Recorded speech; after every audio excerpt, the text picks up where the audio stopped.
Waalaikumsalam. Tak mengapa kalau dia banyak minum susu walaupun kurang minum air kosong. Yang penting dia dapat adequate fluids. Tapi kalau dia minum susu sangat banyak, memang dia akan kurang makan. Ini masalah yang biasa berlaku. Jadi dinasihatkan untuk jangan bagi susu berdekatan dengan waktu makan. Train dia waktu makan proper supaya susu dan makan. Waalaikumsalam. Baby memang boleh tersedak susu, especially kalau baby dia nyusu dengan laju. Tetapi kalau dia kirap sangat tersedak sampai menyebabkan gangguan pernafasan, ada certain diagnosis yang perlu disiasat.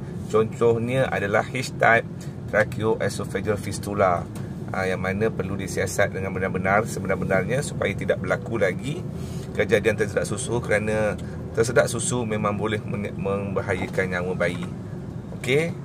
Waalaikumsalam Balkis. Sekiranya baby umur 6 bulan belum berpusing, berapa-apa, bawa jumpa pediatrician untuk kita assess balik, buat developmental assessment untuk melihat apakah isu masalah pada bayi ini, kalau sama ada dia normal atau just sekadar delayed sahaja.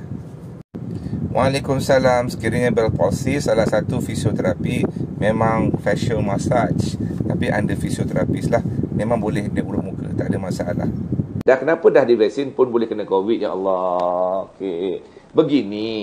Beginilah nasib. Beginilah nasibku. Merah-merah mangkung. Dia begini. Apabila you dah kena vaksin, tujuan vaksin tu diberikan adalah untuk badan kita menghasilkan antibody. Okey. Antibody tu berada duduk di mana? Antibody tu duduk di dalam darah, duduk dalam sistem pertahanan. Okey. Apabila kita kata you dijangkiti, COVID masuk kat mana? Dengar ni, COVID masuk kat mana? Pasal kita kata tadi, antibody berada dalam darah. Tapi COVID masuk dekat mana dulu? COVID masuk melalui hidung, mata dan mulut. Contohnya kan, dia bergerak kat mana? Dia surface. You all imagine semut lalu atas tangan. You all tak perasan kan? Kecuali bila dia gigit, you all tepuk. Jadi sama bila you all dah ada antibody, dah cocok vaksin, automatically dalam darah ada antibody. Bila dah ada antibody, apa yang COVID boleh buat? COVID hanya boleh duduk di atas kulit sahaja. Sebenarnya hebatnya Allah Ta'ala jadikan kita manusia ini dalam hidung sampai ke paru-paru tak ada darah. Yang macam nak terfikir, tak ada darah. Dia ni panggil sel-sel dalam mulut kita ni semua, sel yang tak berinteraksi dengan darah, kerana dia adalah sel yang berbeza. Dia katakan, kalau nak panjangkan, saya bandingkan macam ni, nak buat. Okey. You all bayangkan, ini adalah salur pernafasan you all. Salur pernafasan you all. Ni salur pernafasan. Salur pernafasan ni, tunjuk. Salur pernafasan. So, ini adalah salur darah, pasal tempat pertukaran oksigen dan paru-paru. Dekat mana ada darah? Darah hanya ada di luar. Dalam ni adalah COVID sekarang ni. So, sekiranya anda dah diberikan vaksin, anda dah terima vaksin atau anda ada antibody yang kuat, askar dah ada dekat sini, di dalam bahagian darah. Antibody dah ada. Tetapi, dalam sini ada COVID, pasal kita masih bernafas. Jadi, apa yang menyebabkan, adakah you all boleh kena COVID? Boleh. COVID boleh masuk dekat sini. Tapi COVID boleh cross tak? COVID tak boleh nak cross. Pasal askar ramai dekat sini. Maksudnya, korang tak boleh pergi nikah kat Siam. Pasal PKP. Faham? Waalaikumsalam. Untuk baby yang lahir 36 minggu, sekarang 1 tahun setengah, actually boleh lagi ditunggu sampai 2 tahun. Paling lewat umur 3 tahun untuk bercakap. Jangan risau, cakap fikir baik-baik. Okey? Waalaikumsalam. Untuk anak berusia 5 bulan dan berat dia 6 kilo dan sekiranya susu 20 ounce, sebenarnya masih boleh diambil, sebenarnya masih lagi okey. Cumanya mungkin yang diperlukan adalah naikkan komposisi makanan. Dah boleh introduce makanan seawal umur 5 bulan sebenarnya, dengan penjagaan yang betul dan pemberian makanan yang betul. Berat mesti boleh naik melebihi 8 kilo ke 10 kilo pada umur setahun. Itu yang paling penting. Jadi, dongengan mengatakan hilang berat untuk beralih bulan adalah satu dongengan yang tidak berasaskan perkembangan budak tersebut. Anak mesti berkembang at least 500 gram ke 1 kilo pada setiap bulan. Paling mudah lah nak kira tu. Jadi, see you at 1 year. Waalaikumsalam. Semua metod untuk mencegah kehamilan masih boleh mengandung. Cumanya kebarangkalian tu sangat-sangat rendah. Sama juga depo, implanon ataupun IUCD boleh mengandung walaupun 1%. Waalaikumsalam. Sekiranya beta HCG level menurun, memang kemungkinan besar anda telah mengalami keguguran. Jadi apapun, buat kembali ultrasound dan monitor beta HCG level. Maaf kerana terlambat balas.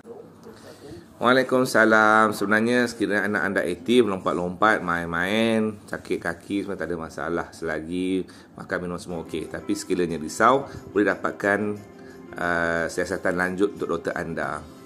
Waalaikumsalam Mama. Apa yang Mama lalui selepas bersalin adalah yang dikenali sebagai sacroiliitis. Keradangan di coccyx, selalunya lah di tongkeng.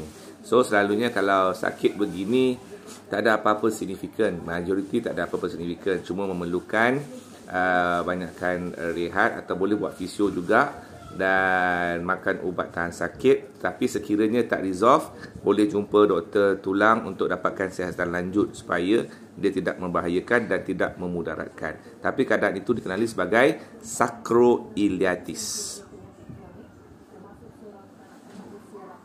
Assalamualaikum warahmatullahi wabarakatuh. Saya akan menceritakan apa itu ivermectin.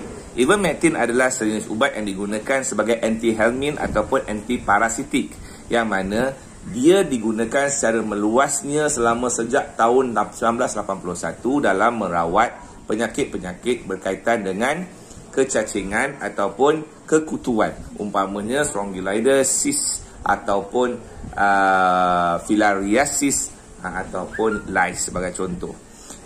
Dalam kes ivermectin sebenarnya untuk digunakan dalam COVID, memang dalam komponen ivermectin dia mempunyai peranan menghalang replikasi RNA viruses. Cumanya dia adalah accidental finding. Dia bukan digunakan secara khusus kerana dia adalah finding in vitro. Maksudnya didapati dalam lab dalam banyak virus RNA, yang mana kita tahu bahawa RNA vaksin coronavirus juga adalah sejenis RNA viruses. Jadi untuk kita lihat kesan yang betul-betul memberi manfaat untuk pesakit-pesakit COVID adalah apabila studies clinical trial terhadap pesakit benar-benar mempunyai manfaat. Seperti juga hydroxychloroquine yang digunakan sebagai ubat kepada pesakit COVID. Pada peringkat awal, in vitro studies mendapati mempunyai manfaat, tetapi apabila diberikan pada pesakit tidak mempunyai manfaat. Samalah dalam kes ivermectin ini.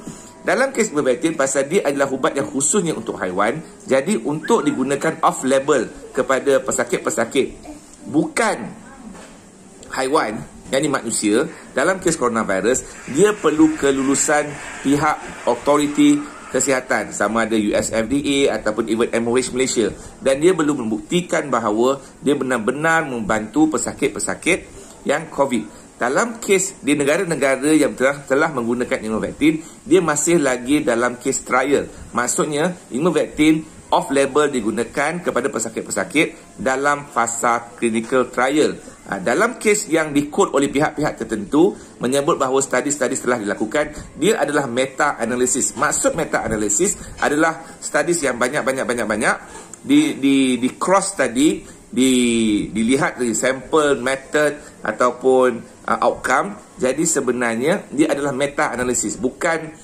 studies yang direct kepada pesakit. Jadi di sini isunya adalah ivermectin masih belum confirm keselamatan, keberkesanan dan juga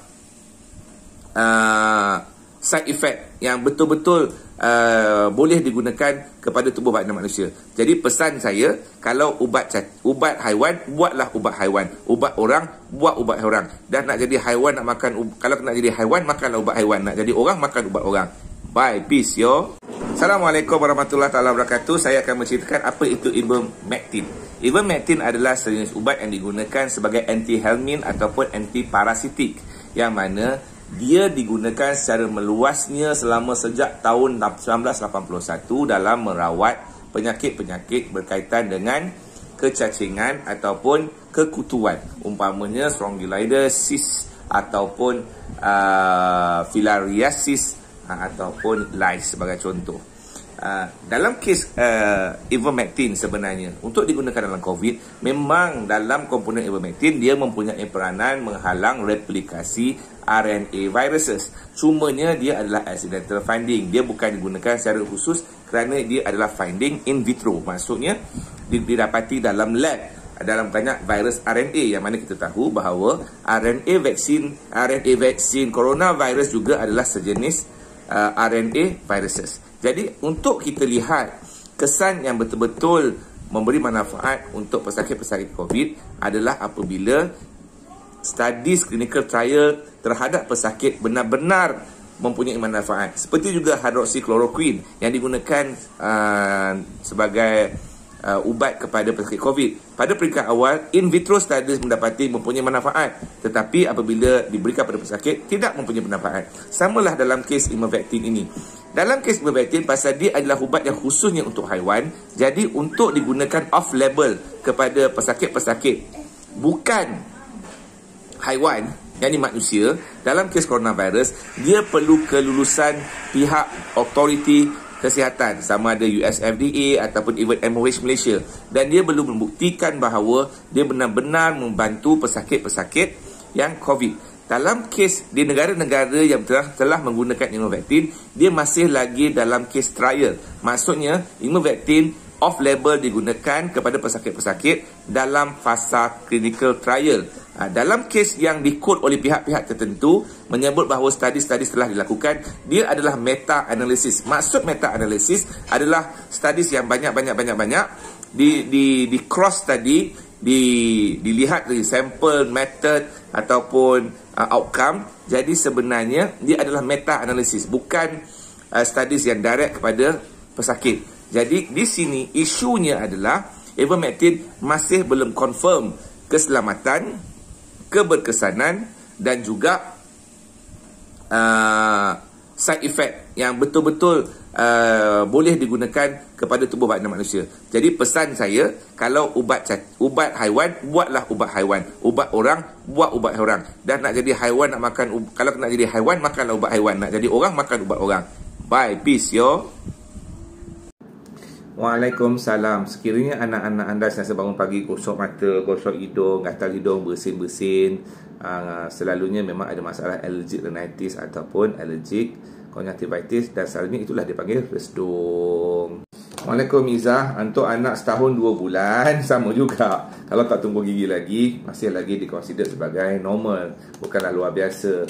So kecuali anak-anak ni ada masalah-masalah lain. So kalau dia masih tidak tumbuh gigi tapi dah mula tunggu sikap nak makan, gusi dah kuat, nanti gigi akan tumbuh paling lewat pun dalam masa 2 tahun insyaAllah. Kecuali ada masalah-masalah yang lebih kompleks, contohnya hypokalsemia, dan selalunya adalah benda yang accompany dengannya. So kalau anak you seorang anak yang sihat, main semua okey, kunyah-kunyah gigi, gusi semua kuat, nanti dia akan okey tumbuh. Monitor saja dulu, okey. Assalamualaikum warahmatullahi wabarakatuh. Anak umur setahun tapi masih tak tumbuh gigi, quite normal lagi. So yang penting monitor saja, paling lewat boleh sampai 1,5 tahun ke 2 tahun. Sabar ya, nanti tumbuh lagi gitu, nanti kena gigit.